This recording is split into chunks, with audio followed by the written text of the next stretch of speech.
good morning, or afternoon. Not quite sure when you're watching this, but welcome to Traverse Bay United Methodist Church. This is our supplemental worship video. Because we're going live this Sunday, December 6th, and I don't know what that all is going to look like, we decided to create a small video with parts that we couldn't do live. So in this video, we will be having our Advent wreath, we'll be having kid talk, and I just wanted to welcome you. The reason I am here outside instead of inside is because, again, we're going to be meeting outside. And so if you're watching this before 10 a.m. on December 6th, come on out at 10 a.m. on December 6th in our parking lot. We're asking everyone to stay in their cars. You'll turn on your radio and share in our service. It's going to be weird because we are so used to seeing each other and being close and in the pews and in the building, where even when we were here, we were outside our cars. But it's going to be cold, like really cold. And numbers as they are, we just want people to be as safe as possible. And so we figured at least being in the parking lot, being able to see each other, and this way you're warm, you're comfortable, you're together, and you're singing. I think it's a pretty good compromise. And so as you join us in this service and join us now for this supplemental part of our service, let us pray. Peace is your great gracious gift, O God. We give thanks for the Advent promise of peace revealed in the coming of Jesus Christ. Peace is your cherished gift, O God.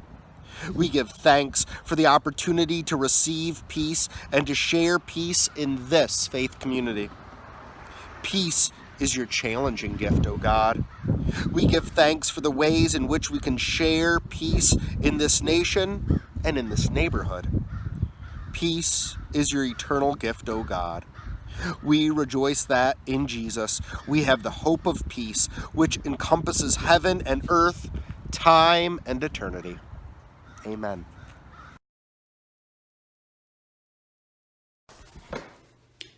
At length the hour of shutting up the counting house arrived. With an ill will, Scrooge dismounted from his stool and tacitly admitted the fact to his expectant clerk in the tank, who instantly snuffed his candle out and put on his hat. Scrooge then took his melancholy dinner in his usual melancholy tavern, and having read all the newspapers and beguiled the rest of the evening with his banker's book, went home to go to bed. When he got home, he closed his door and locked himself in, double-locked himself in, which was not his custom. Thus secured against surprise, he took off his cravat, put on his dressing gown and slippers and his nightcap, and sat down before the fire to take his gruel. The fireplace was an old one, built by some Dutch merchant long ago, and paved all around with quaint Dutch tiles, designed to illustrate the scriptures. There were Cains and Abels, Pharaoh's daughters, queens of Sheba, angelic messengers descending through the air on clouds like feather beds, Abrahams, Belshazzars, apostles putting off to sea in butter boats, hundreds of figures to attract the thoughts. And yet the face of Marley, 7 years dead, came like the ancient prophet's rod and swallowed up the whole. If each smooth tile had been a blank at first, with power to shape some picture on its surface from the disjointed fragments of his thoughts, there would have been a copy of old Marley's head on every one. "Humbug," said Scrooge, and walked across the room. After several turns, he sat down again. As he threw his head back in his chair, his glance happened to rest upon a bell, a disused bell that hung in the room and communicated for some purpose now forgotten with a chamber in the highest story of the building. It was with great astonishment and with strange, inexplicable dread that as he looked, he saw this bell begin to swing. It swung so softly in the outset that it scarcely made a sound. But soon it rang out loudly, and so did every bell in the house. This might have lasted half a minute or a minute, but it seemed an hour. The bells ceased as they had begun together.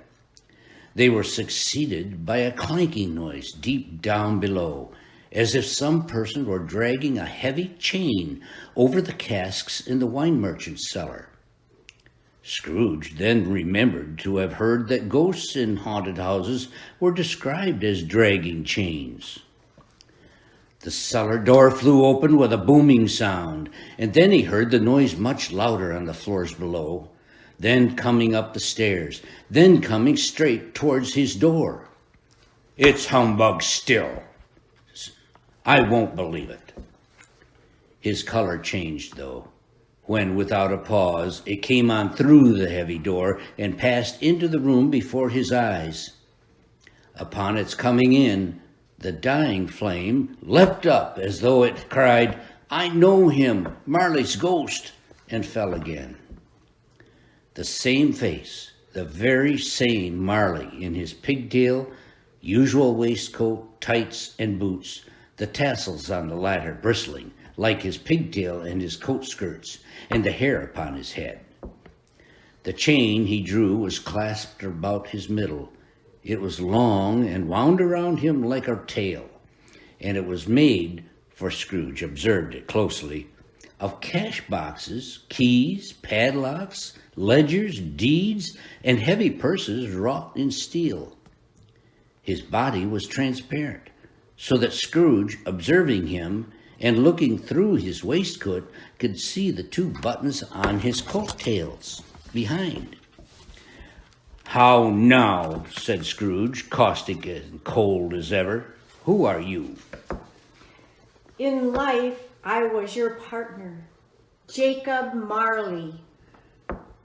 Can you sit down?" asked Scrooge, looking doubtfully at him. I can. "Do it then." You don't believe in me. "I don't," said Scrooge. What evidence would you have of my reality beyond that of your own senses? "I don't know." Why do you doubt your senses? "Because a little thing affects them.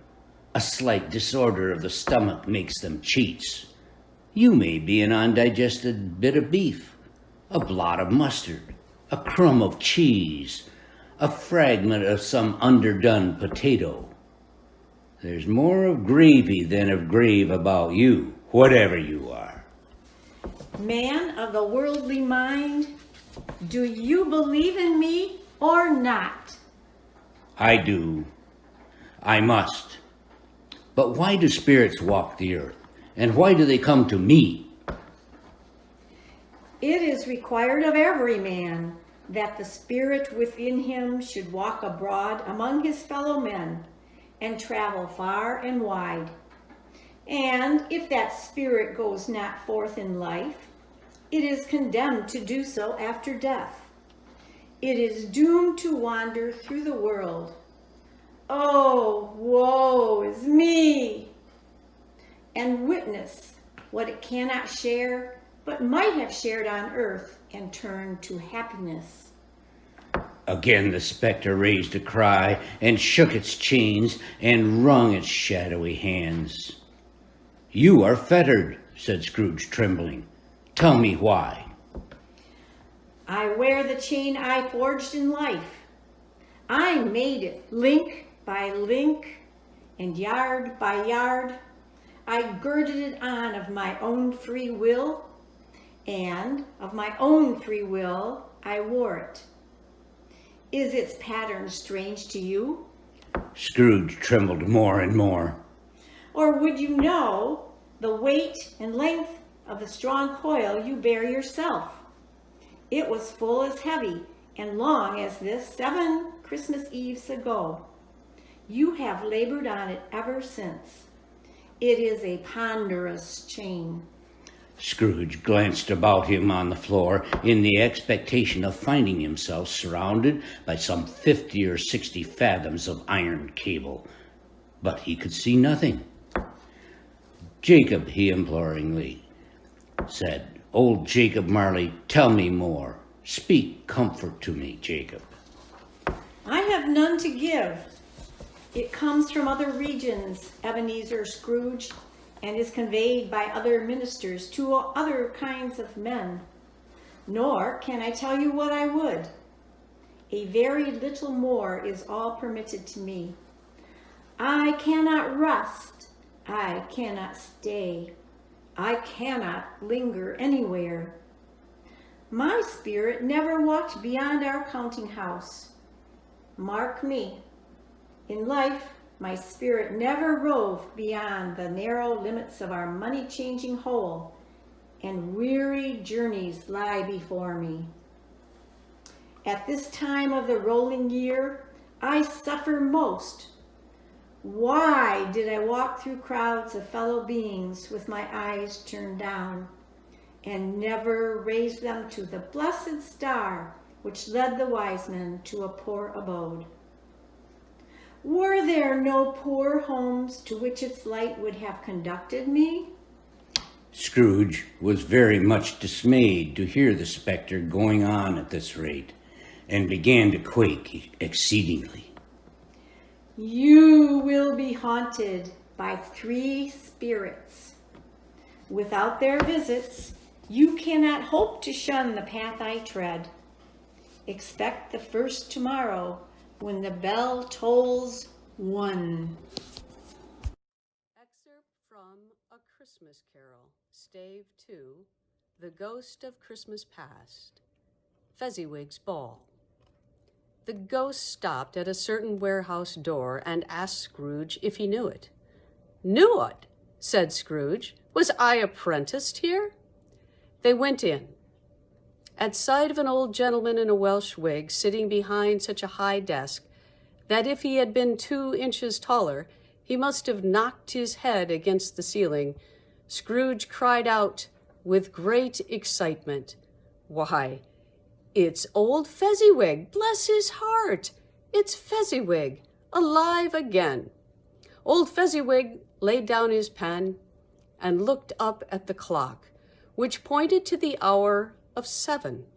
He rubbed his hands, adjusted his capacious waistcoat, laughed all over himself, from his shoes to his organ of benevolence, and called out in a comfortable, oily, rich, fat, jovial voice, "Yo-ho there, Ebenezer! Dick!"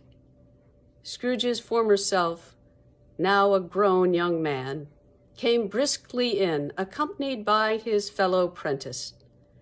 "Dick Wilkins, to be sure," said Scrooge to the ghost. "Bless me, yes, that is he. He was very much attached to me, was Dick, poor Dick. Dear, dear." "Yo-ho, my boy," said Fezziwig. "No more work tonight, Christmas Eve." "Christmas Eve, Ebenezer. Let's have the shutters up," cried out old Fezziwig, with a sharp clap of his hands, "before a man can say Jack Robinson." You wouldn't believe how those fellows were at it. They charged into the street with the shutters, 1, 2, 3, had 'em up in their places, 4, 5, 6, barred 'em and pinned 'em, 7, 8, 9, and came back before you could have got to 12, panting like racehorses. "Hi-li-ho!" cried old Fezziwig, skipping down from the desk with wonderful agility. "Clear away, my lads, and let's have lots of room here. Hilly-ho, Dick! Cheer up, Ebenezer!" Clear away. There was nothing they wouldn't have cleared away, or couldn't have cleared away, with old Fezziwig looking on. It was done in a minute. Every movable was packed off, as if it had been dismissed from public life for evermore. The floor was swept and watered, The lamps were trimmed, fuel was heaped upon the fire, and the warehouse was snug and warm and dry and bright a ballroom as you would desire on a winter's night. In came a fiddler with a music book and went up to the lofty desk and made an orchestra of it and tuned like 50 stomach aches. In came Mrs. Fezziwig, one vast, substantial smile. In came the 3 Miss Fezziwigs, beaming and lovable. In came the 6 young followers whose hearts they broke. In came all the young men and women employed in the business. In came the housemaid with her cousin the baker. In came the cook with her brother's particular friend, the milkman. In came the boy from over the way, who was suspected of not having board enough for his master, trying to hide himself behind the girl from next door, but one, who was proved to have her ears pulled by her mistress. In they all came, one and after another, some shyly, some boldly, some gracefully, some awkwardly, some pushing, some pulling. In they all came, and how and every how. Away they all went, 20 couple at once. Hands half round and back again the other way, down the middle and up again, round and round in various stages of affectionate grouping. Old top couple always turning up in the wrong place. New top couple starting off again as soon as they got there. All top couples at last, and not a bottom to help them. When this result was brought enough, old Fezziwig, clapping his hands to stop the dance, cried out, "Well done!" And the fiddler plunged his hot face into a pot of porter, especially provided for that purpose. But scorning rest upon his reappearance, he instantly began again, though there were no dancers yet, as if the other fiddler had been carried home, exhausted on a shutter, and he were a brand new man resolved to beat him out of sight or perish. There were more dances, and there were more forfeits and more dances, and there was cake, and there was negus, and there was a great piece of cold roast, and there was a great piece of cold boiled, and there were mince pies and plenty of beer. But the great effect of the evening came after the roast and boiled, when the fiddler, an artful dog, mind, the sort of man who knew his business better than you or I could have told him, struck up Sir Roger de Coverley. Then old Fezziwig stood out to dance with Mrs. Fezziwig, top couple too, with a good stiff piece of work cut out for them, 3 or 4 or 20 pair of partners, people who were not to be trifled with, people who would dance and had no notion of walking. But if they had been twice as many, 4 times as many, old Fezziwig would have been a match for them, and so would Mrs. Fezziwig. As to her, she was worthy to be his partner in every sense of the term. If that's not high praise, tell me higher, and I will use it. A positive light appeared to issue from Fezziwig's calves. They shone in every part of the dance like moons. You couldn't have predicted at any given time what would become of them next. And when old Fezziwig and Mrs. Fezziwig had gone all through the dance, advance and retire, both hands to your partner, bow and curtsy, corkscrew, thread the needle, and back again, Fezziwig cut so deftly that he appeared to wink his legs, and came upon his feet again without a stagger. When the clock struck 11, this domestic ball broke up. Mr. and Mrs. Fezziwig took their stations, one on either side of the door, and shaking hands with every person individually as he or she went out, and wished him or her a Merry Christmas. When everybody had retired but the two prentices, they did the same to them, and thus the cheerful voices died away, and the lads were left to their beds, which were under a counter in the back shop. During the whole of this time, Scrooge had acted like a man out of his wits. His heart and soul were in the scene, and with his former self, he corroborated everything, remembered everything, enjoyed everything, and underwent the strangest agitation. It was not until now, when the bright faces of his former self and Dick were turned from them, that he remembered the ghost and became conscious that it was looking full upon him, while the light upon his head burnt very clear.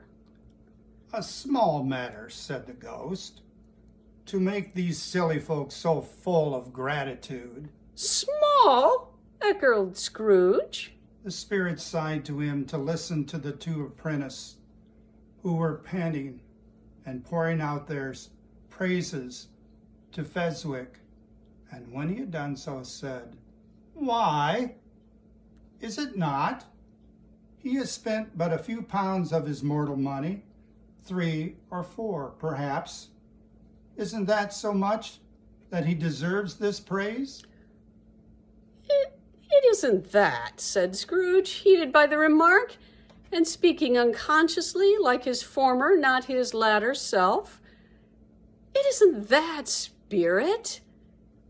He has the power to render us happy or unhappy, to make our service light or burdensome, a pleasure or a toil. Say that his power lies in his words and his looks, in things slight and insignificant, that it is impossible to add and count them up. What then? The happiness he gives is quite as great as if it cost a fortune. He felt the spirit's glance and "What's stopped. the matter?" said the ghost. Nothing particular, said Scrooge. "Something, I think." No, said Scrooge, no. I should like to be able to say a word to my clerk just now. That's all. His former self turned down the lamps as he gave utterance to his wish, and Scrooge and the ghost stood side by side in the open air. Da, da, da, da, da. We are marching in the light of God. We are marching in the light of God. Hi kids, it's Cappy with Kids Talk. Today I'm going to read some parts to you from a couple of books. And one is a book that has been put together with things that children said about Christmas. And one thing that I'm going to start off with is something that was said by Kirsten, who is 10 years old. Christmas is a holiday that comes with its own music. And it certainly does that. It does that. Here's another one. You get the feeling that a lot of surprises are coming your way. That's another thought that a child had. And this book that I'm going to read from is called The Christmas Story. And we're just going to read the couple first pages. This is Mary, a girl from Galilee. She lived long years ago, but such a wonderful thing happened to her that we remember and love her still. One day, an angel appeared to Mary. "You are blessed among women," the angel said, "for you shall have a son whom you shall name Jesus. He shall be called the Son of God, and his kingdom will last forever." "I am glad to serve the Lord," said Mary. May it be as you have said." And then the angel left her. What a wonderful message to get from God, and what an interesting thing that Mary wasn't afraid and she went on to have the baby Jesus. Here's something else from the book that the children wrote. This is by Sylvia, age 10. The biggest sign that Christmas is coming is one that we can't see. God is busier than before. He's working on what people really need for presents during the year. All of the best Christmas presents are wrapped in heaven. Then we get them later on. See you next week. Da, da, da, da, da, da. We are marching in the light of God. We are marching in the light of God. See you later. Friends, peace is like a flowing river. The peace that comes through careful reflection. Peace is like a flowing river, the peace of well-chosen words and action. Peace is like a flowing river, the peace of God which refreshes body and mind and spirit. Receive God's peace and then go in peace. Amen.